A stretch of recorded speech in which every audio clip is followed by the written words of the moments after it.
and welcome to Real Actors, Real Answers, the video podcast where you are the star. Today, I am very excited to be interviewing and talking with Justen Overlander. Justen Overlander has worked on The Chosen.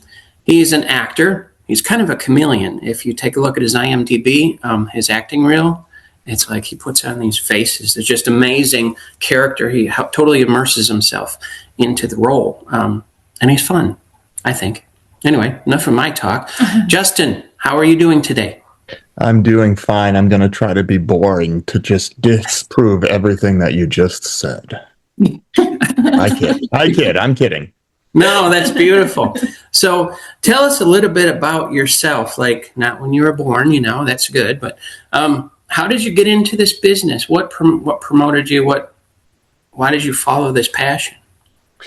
It's something that just never went away. In high school, thought I was going to be a professional football player, but I didn't grow enough and probably wouldn't have lasted even in the college years. And the acting thing was always a side of me that I couldn't let go. And growing up in a really small town, 2.5 hours away from Minneapolis, there was really no opportunities outside of doing school plays and church plays and such. And, moving to Minneapolis, I got into some commercial acting, got an agent, did all those things. But still, even in Minneapolis, I mean, we've got the Guthrie Theater, which is world renowned as a stage. But there's not a lot of film production coming through. I was a Best Buy employee a number of times for training videos, but that's not quite as fulfilling as I wanted the acting to be. So you just kind of teach yourself screenwriting and directing, and then I kind of fell into producing by default because you kind of have to know how to do everything if you want to produce something in a small market, or if you want to get something done in a small market. And to finish up this very long-winded answer, I did the opposite side of things, or I did things in the not the incorrect order, but the inopportune order. I don't know if that's a word or not, but we're going to go with it. And I started a family, so I had a wife and 3 kids, and then I dragged them all out to Los Angeles and tried to cut my teeth out there for a couple of years and loved it. I mean, I loved being able to go get my mail in flip-flops in January and go for runs during halftime of the Super Bowl. And we're back in Minnesota now because that's where family is, but I travel a fair amount and get out of winter a little bit. Try to get productions going in the winter so I can go south and get away from the snow a little bit. So I don't know, David, if that answers your question as well as you would like it to, but we'll leave it at that for now. Yeah. No, that was beautiful. I love that. Life is a journey, and you don't know. We should make plans, counting on God to direct us. That means make plans. Lord, what do you think? So I call it an adventure. Yeah. Adventures have ups and downs. So you're a producer, you're an actor, you're a director, and you've worked on The Chosen, correct? Mm-hmm. Yeah, I saw you on a video. Again, your IMDb. I love The Chosen. As soon as it came out, it's been running for quite a while, and it's but seeing the back scenes and the different things, because in my ignorance, when I first saw it, I saw, they traveled to Jerusalem. Wow.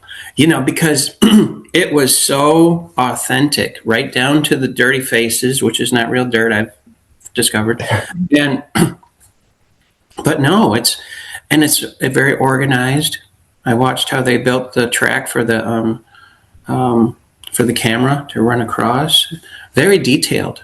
How did you like working for The Chosen, or on The Chosen? Yeah. No, the Chosen was fantastic, and I still miss people there. I communicate with many of them quite regularly. Dallas and I do fantasy sports together, and when you mentioned feeling like you were really in Jerusalem, the problem with modern day Jerusalem is it's touristy. And so there's placards outside of all the old buildings and such. So it looks more like a museum than an authentic depiction of first century Jerusalem.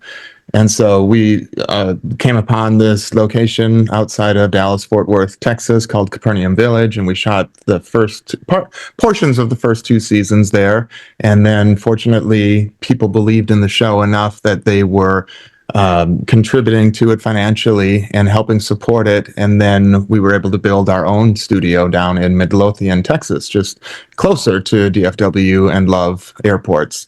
And I left shortly after season 2 just to answer the call from God to go build other things. I was so pleased with what I was able to contribute to The Chosen in those early days and help it just find an audience and reach more people. You know, we had a slogan at one point, trying to reach 1 billion people. And I always said, I don't care about 1 billion people. I care about reaching the people that need to see it, the people that need to experience this authentic Jesus that I think we are portraying in The Chosen. And so everything, from season 3, 4, 5, and 6 is going to be released real soon. I don't know when you're dropping the podcast episode here. And they're going into production on season 7. And I might try to just make my way back on set just to say hello to everybody, because it's been so long.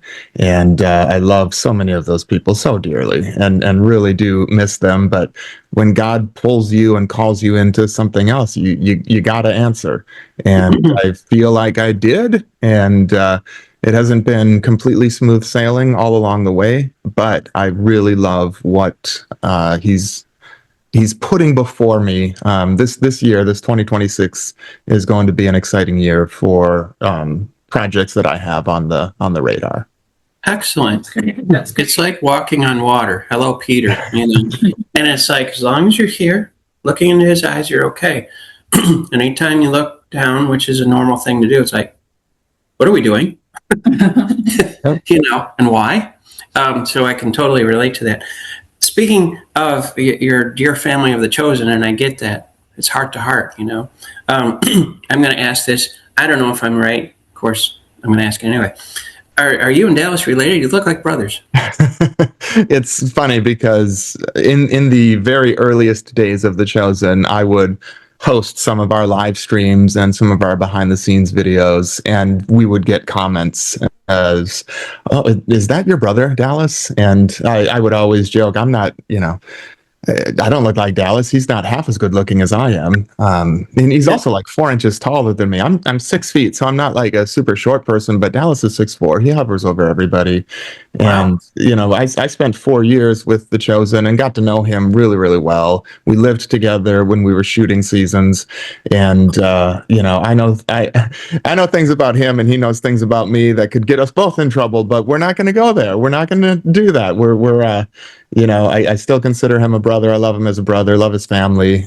His kids are great. His wife is fantastic, and just am really pulling for them, not only with The Chosen, but with these other projects. Dallas was able to do the best Christmas pageant ever a couple years ago, and I loved it. I thought it was such a cute story, and it's a play that I was actually in high school. Like, I played one of the kids in the best Christmas pageant ever. So of course I'm lobbying Dallas to let me play one of the kids, but at 40 something years old, I can't quite pull off 12 anymore. So he kindly graciously declined my insistence that I play one of the kids. That's funny. That's only half true.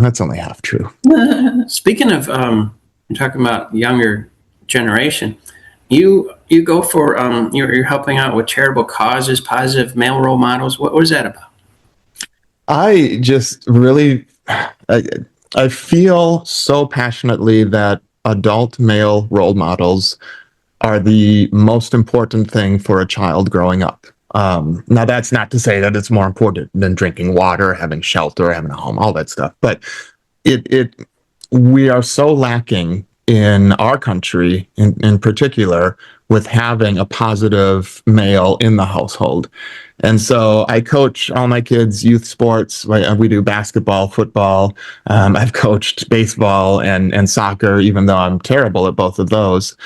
And I'm actually even helping out with this ministry in inner city Minneapolis called the Man Up Club, which takes inner city black kids actually, and the leader of it, his name is Corey Dean. He goes by the name of Cross, Xross. He's a hip hop artist, and he's about my age. And he was a college football player, super great guy. But he's mentoring these kids, and I'm helping them create like a little bit of a video ministry to try to just reach more.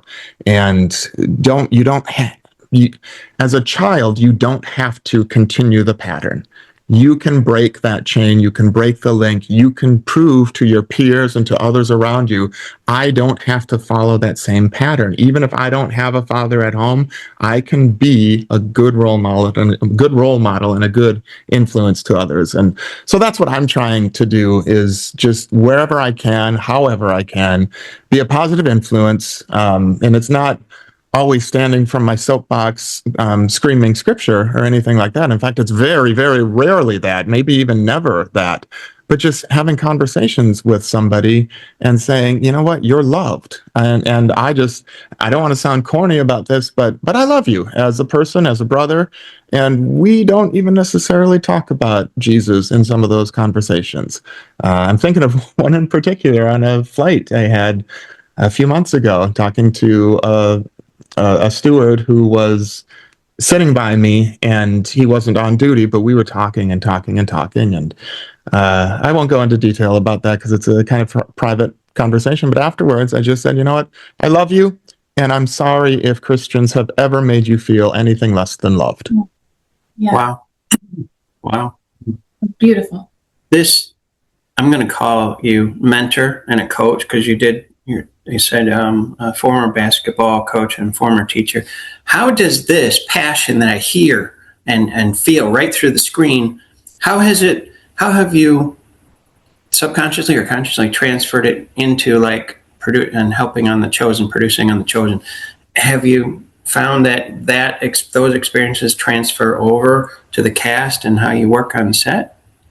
Yeah, I think one of the most important thing anybody can do is ask God what he has gifted them with. Because sometimes we can misinterpret gifts. We can get our own selfish desires in the way. Satan loves to take a foothold in our weaknesses and make us think that those weaknesses are strengths, or that our strengths are weaknesses. And so when we were living in LA, we were outside of, it wasn't like LA, it was Santa Clarita, which was, depending on traffic, 40 minutes or an hour and 20 minutes from downtown LA or worse. I remember we were going through the process of trying to decide if we were going to continue living there. And we had the 3 kids. At this point, still, they were young. We were in a good school. Everything was great in that regard. But financially, to live out there is really, really difficult. Minnesota isn't super cheap by any stretch of the imagination, but Los Angeles just has a reputation all of its own. And so I fasted the longest I've ever fasted in my life. I think it was going on 24, 25 hours. And I just remember sitting on the floor, knees on the ground, just falling prostrate in front of God and just weeping and begging and pleading, God, what is my calling? What is my calling, God? Yeah. And I assumed, like anybody would, because I was so passionate about acting in particular, but also started to dabble more in writing and directing and producing at that point. But I'm just, what is my calling, God? And he said to me, and I didn't hear the audible voice of God. I don't want to be weird or anything, but I felt upon my heart teaching was my calling. Now, mind you, my degree is in education. I was a teacher for a number of years straight out of college. And that was actually kind of my quote unquote fallback career. And I knew that I wasn't called necessarily to be in the classroom. But when God said, when he impressed upon my heart that teaching was my calling, I knew that no matter what I was doing within the film industry, and I opened it up at that point. I said, God, take film away from me if that's your desire. If this isn't what you will for me to do, I want to get out of the film industry altogether. But he just impressed upon my heart, whatever you're doing, no matter what you're doing, You just are supposed to be an educator. You're supposed to be teaching others. You're supposed to be helping others, uplifting others. And I think that's what education really is. It's not always teaching facts. It's, exemplifying the best ways to live your life, or the way to put others before yourself, and to kind of step out of your own shoes when you're really getting stuck in the mud and what have you. So how that worked on The Chosen is I just kind of became the smiley guy on set.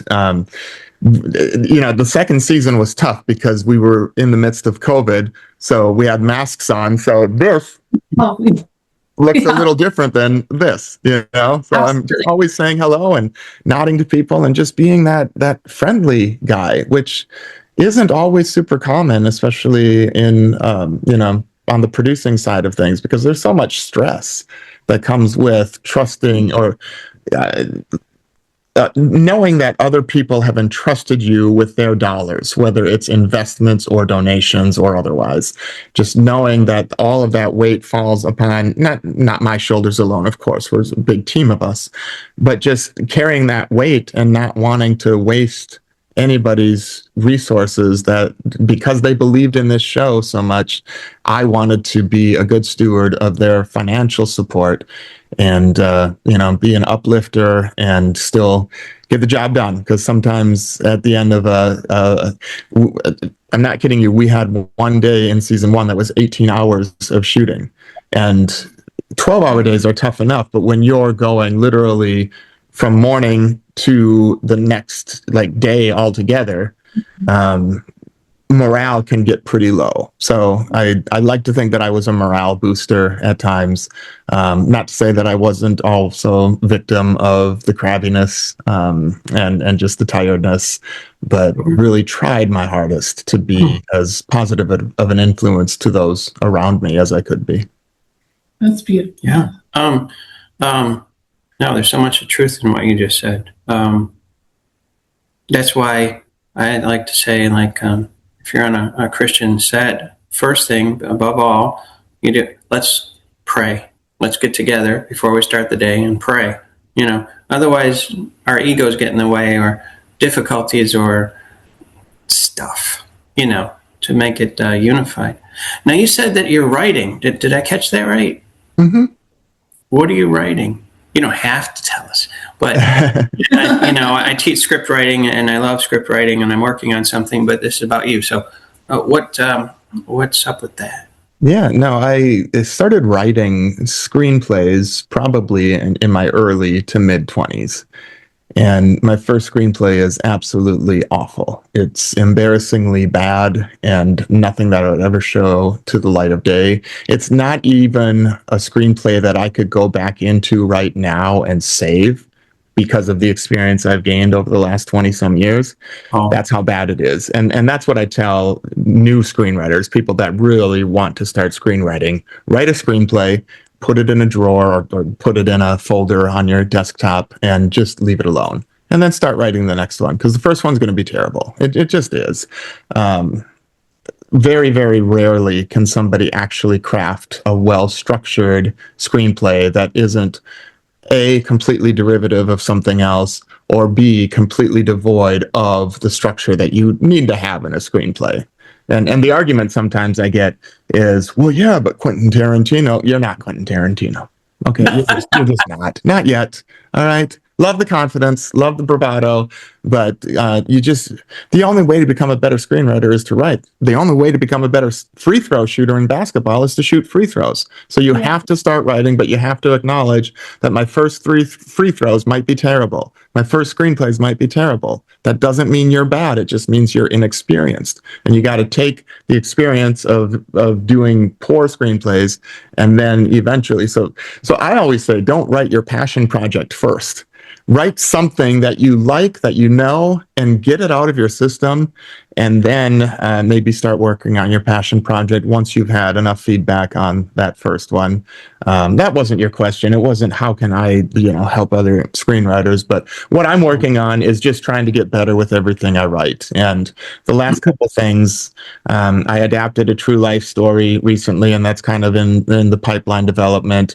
I did the shooting draft of a movie that we just released last month called Learning You, which was such a sweet story. But that was a first-time screenwriter. And so, and not to disparage him at all, because the heart was there, like the foundation was there. It was so heartfelt and so touching, but it lacked a little bit of, the structure that you want in storytelling. And so I went in and just kind of rearranged things, updated some dialogue, added humor. Humor is so important to me. You gotta be able to laugh even in the heaviest of movies. And this is a heavy movie. It's about a father and his severely autistic son who's institutionalized, and the dad takes him on a road trip from middle America out to Myrtle Beach so that his adult son can see the ocean for the very first time.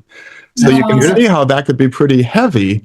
But I wanted to add just plenty of humor into it. And screenings that I've been at, the audience has legitimately laughed hard at some of those moments. And it's so rewarding as somebody that helped create that content to see that it's getting that visceral reaction that I was really hoping it would get. And then they're crying at times too. I love taking people on an emotional roller coaster. One of my favorite things to do is to do just this really heavy emotional scene. And then the button on the scene is just a laugh out loud, like, oh my goodness, I didn't expect that. Because I've been through tragedy, and that's how it is. Your emotions are heightened, and you're not just dropped down to the ground sobbing sad the whole time. You will laugh at something that you feel guilty about laughing at, because everything is just so unguarded at that point, and your emotions, you can't keep them under the surface. They do boil up. So I think great storytelling really takes you on a roller coaster ride of super dramatic, super funny, little dramatic, little funny, and back and forth and back and forth.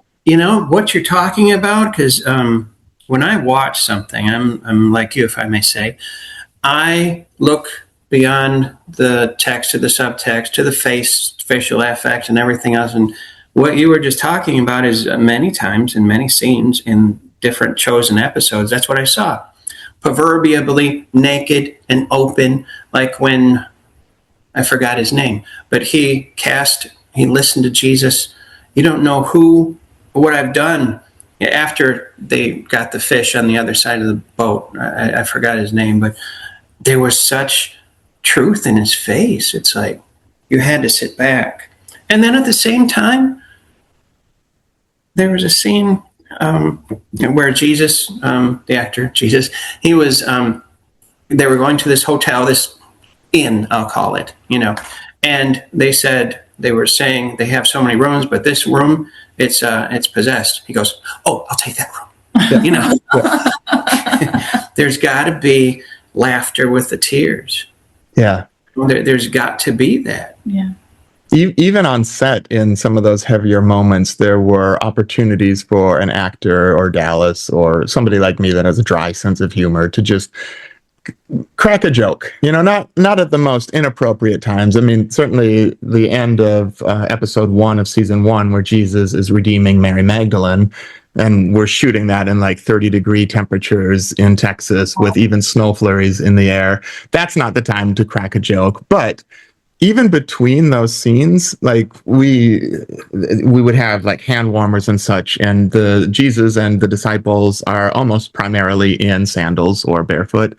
And so there was a picture that I just grabbed while Jonathan, who plays Jesus, was kind of huddled by a heater with a big, silly-looking parka over the top, because this is between scenes, and he literally had hand warmers on top of his toes. So I just, took a little picture of that, and we posted it on social media. Some cheeky comment of some sort that I don't remember at this point, but you find those little moments that remind you that we can't just take everything so seriously, because if we do, we're going to come across melodramatic. And The Chosen had the potential of being melodramatic, and cheesy.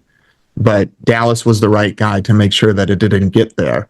And then the writers, Ryan and Tyler, that work with Dallas closely, like they are just brilliant at what they do too. And then the actors, they understand, look, I can't take the emotions too far in this scene or it's going to come across cheesy. And so the casting was just phenomenal in that. And I can take zero credit for any of that, of course. That's Beverly Holloway, our casting director, and Dallas making the decisions. And Amanda, Dallas's wife, speaks into the casting of The Chosen as well. So just, and it's not, they'll be the first to tell you it's not them. It's God working through them. It's God protecting them from making the wrong decisions and God encouraging them to make the correct decisions. And top to bottom, casting wise in The Chosen, I feel like they succeeded quite well. Nice. It reminds me of, as Christians, we pray before each podcast, before each student that David has every morning.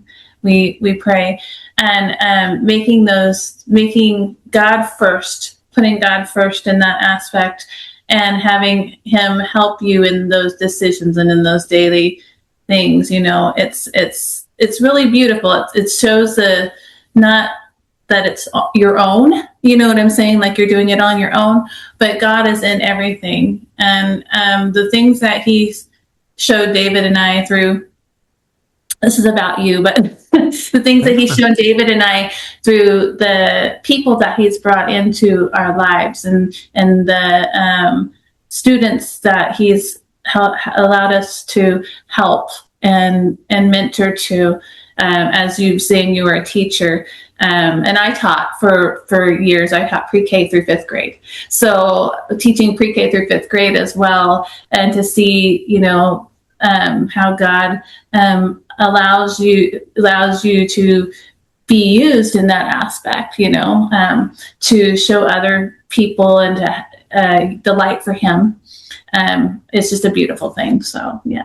That's so well said, Amy. And thank you for speaking up. I mean, I don't want you to say, oh, this is about you. My favorite podcasts to consume are ones where it's more conversational. So if I'm getting too verbose on my end, I want you guys to interject and tell us more about you. I know your audience would love to know more about you as well. But Amy, I wanted to add on to what you were saying about teaching pre-K through fifth, and go back even a little bit farther than that when like your kids are first learning to walk or talk. You're not giving them instruction on how to walk. You're not giving them instruction on how to talk. How do they learn that? Through mimicry. They mirror what you're doing. And I think that out in the everyday world, whether it's on set in the film world, or you're a dentist, or you're a teacher, or you're a janitor, or what have you, you're not out there necessarily to give lessons of this is how you should do it, this is what you should do. You're out there just showing the light of Jesus through what you do. Holding the door open for somebody, using language like please and thank you and hey, how are you, and smiles, all of that stuff, that gets mirrored back at you. And in today's world of social media, so many people want to be, well, this is the way it's supposed to be. And if you don't see it this way, you're wrong. How can you do that? You are everything because you believe this. No, just go through example. Just find the light posts and encourage the good things. And sorry, I'm going off on a tangent here. But last night, my son, he's 13 years old, and he has a bit of difficulty sometimes keeping track of time and getting to bed at the time that we want him to get to bed at. He likes to work out every night, so I love that he's doing that, but he doesn't plan. He doesn't have the forward thinking that much. And so after nights and nights, weeks and weeks of just, come on, dude, you gotta know better. You can't start doing your bedtime chores at this time. You have to be in bed at this time. And last night he did it. And I just said to him, I said, look, I don't want to just focus on the negatives. I want to reward this. This was a great night for you. I'm so proud of you. What can I do to bless you tomorrow? And I offered like Culver's concrete mixer. I don't know if you have Culver's where you're at, but they have. Well, we're in Kentucky now. Okay. But I remember no Culver's. Yeah, I mean they it's not ice cream, it's custard, so it's a little bit thicker, a little bit richer, and they make these great concrete mixers. They're like a blizzard, you know. And he said, no, that's too unhealthy. Just get me some more yogurt and naked juice, because he likes this very specific yogurt with extra protein, and then this naked juice that's ridiculously expensive. But I'm like, okay, dude, if that's what you want, I want to show you how much I appreciate you doing it the correct way, rather than always harping on you did it wrong, you did it wrong, you did it wrong. Okay, you did it right. Good deal. We're going to gloss over that. No, you did it right. I'm going to acknowledge that, and I'm going to pay extra attention to that. So sorry, soapbox out of the way now. It's okay. No, you're speaking. yeah. You're speaking like who you are. Excuse me. You're a dad. You know. And then I have to say this. I was going to say this later, but excuse me. There's one. I'm going to say tagline appropriately on your Facebook. Stop bragging if you're as good as you think you are. Let others brag for you. You know, and I'm thinking, Lord, I know there's a scripture. I know what I know. So I Googled, you know, Proverbs 27:2. Don't brag about yourself. Let others do it. You know, and that, I'll tell you what, that's open-ended questions. That's confessing, and I do this quite often. I don't know. You tell me. Is there a way that I could improve on this? You know, and then you're inviting people in, like you said, with a simple smile. It doesn't have to be very big. And as far as social media is concerned, I've realized something when we go out amongst the people, okay? She knows what I'm going to say. We go out amongst the people. You know, how are you today? Well, the government's doing this and that. Blah, blah, blah. You don't hear any of that. I'm good. How are you? Nice outfit, etc., etc. It's like, okay, what's the real world? You know?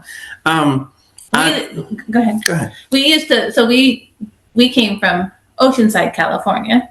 So it's way different in Kentucky A little bit. California.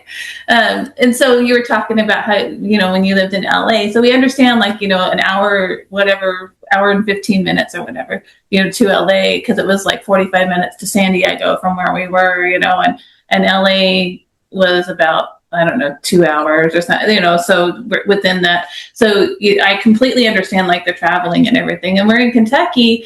We came right in the middle of an ice storm, 6 inches of ice.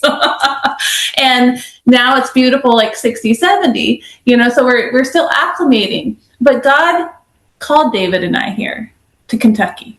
And that was part of the reason we moved here.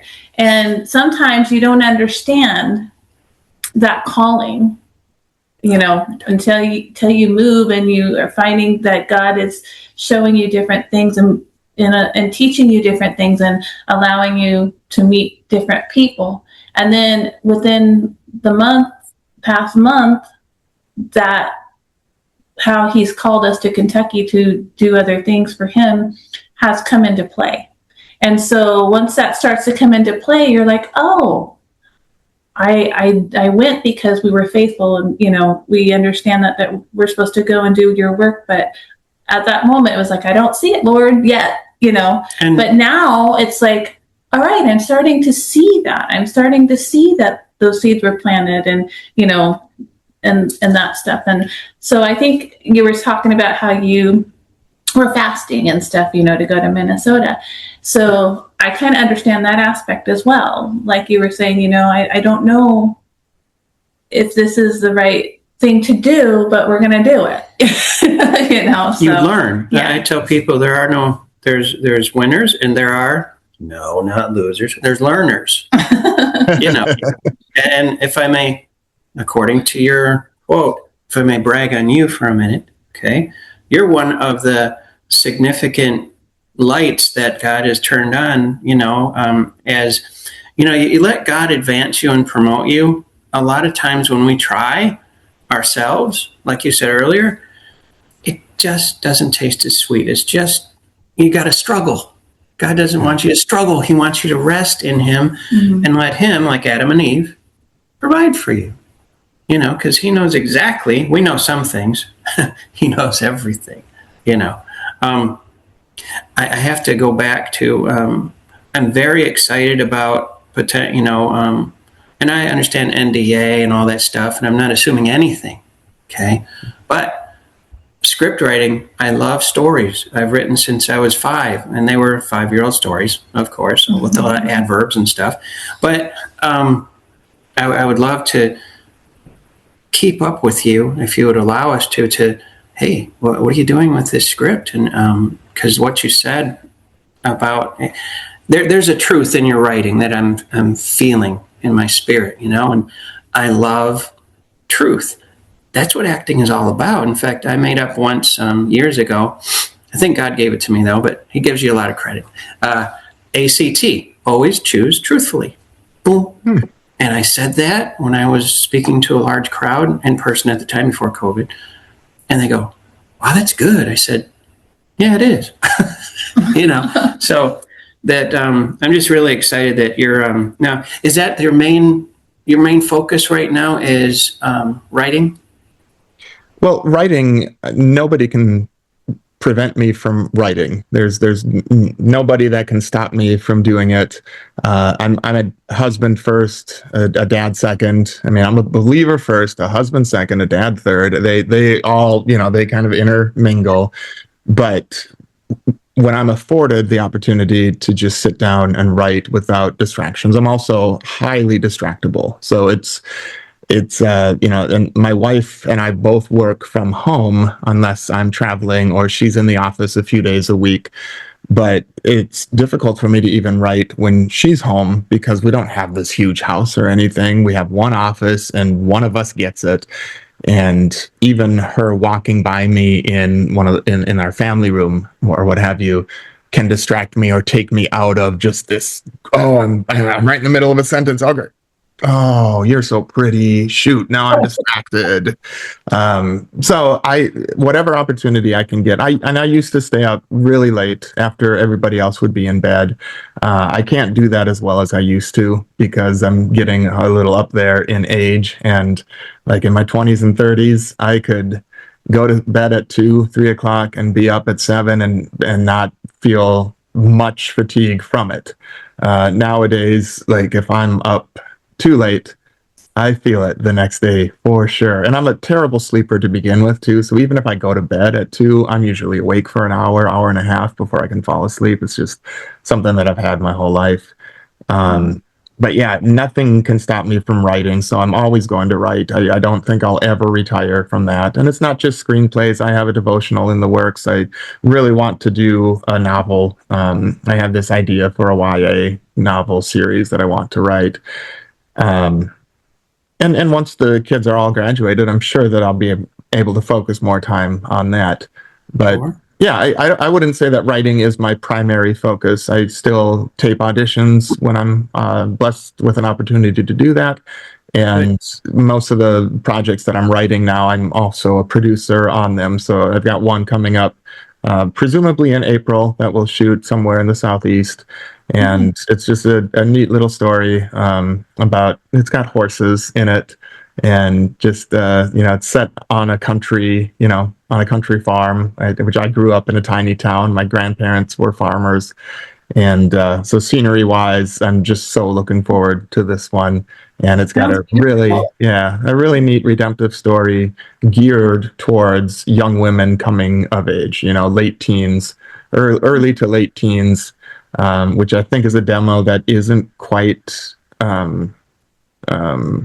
featured enough in mainstream projects. And this is a faith project, but I still say mainstream just in the sense that it's going to be, maybe a theatrical release and obviously a streaming release of some sort. But just something that doesn't say once you're a Christian, everything is super easy. No, it's once you're a Christian, nothing is necessarily easier. You just have somebody to vent to, and Jesus says, "Take my yoke." Yeah, that could be a T-shirt. Yeah. I like that. Where do you find your muse? Like me, and she'll attest to this. When I walk, preferably alone. No offense. No. She understands. And there's something about walking that clears my head. It's especially if I'm on a trail or something. But what is your muse? Where do you find your most creative time for yourself? Nature, surrounded by nature. I'm one of those people that has to touch grass. And in Minnesota, I mean, we can have snow on the ground any given year, 4 or 5 months. So that makes it tough. And there are patches of grass out there. So I will actually go and just stand on it because I need to connect with the earth, which sounds a little new agey, but I believe that God created the earth and he created us to be of the earth. And then we return to the earth. So why wouldn't we in these alive times want to go connect with nature? So looking out, like today, it's a clear blue sky, like not a cloud in the sky, actually, but there's still a lot of white out there. The pond in our backyard is frozen. It's icy. I thrive so much in more moderate climates. We have a little lake place up north in Minnesota that we're able to utilize for about half the year. We'll open it up usually in April and then close it down in October. And sometimes I'll just go up there by myself with my computer and I'll either sit outside on the deck listening to the loons and the birds and the waves, or I'll sit inside. We've got a nice window that overlooks the lake, and just being connected with nature like that is everything for me and my creativity, honestly. Sounds like when we traveled, don't mean to interrupt you, but when we traveled from California, we drove from California to Kentucky. So going through Utah mountains, amazing. I was telling David, I was like, look at this. This is like God painted this picture. I stood on a cliff and she was so afraid I would fall.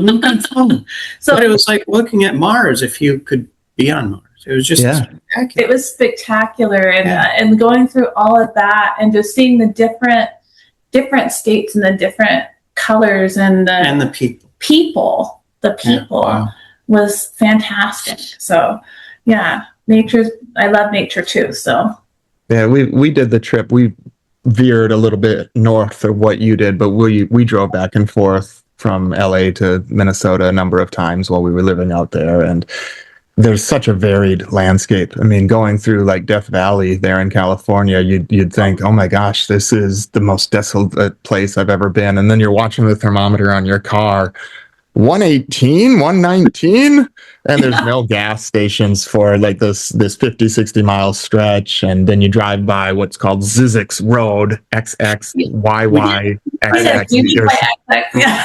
Yeah. And do you know, I've researched that. So at the end of that road, there's like an oasis. There's like a natural spring of water.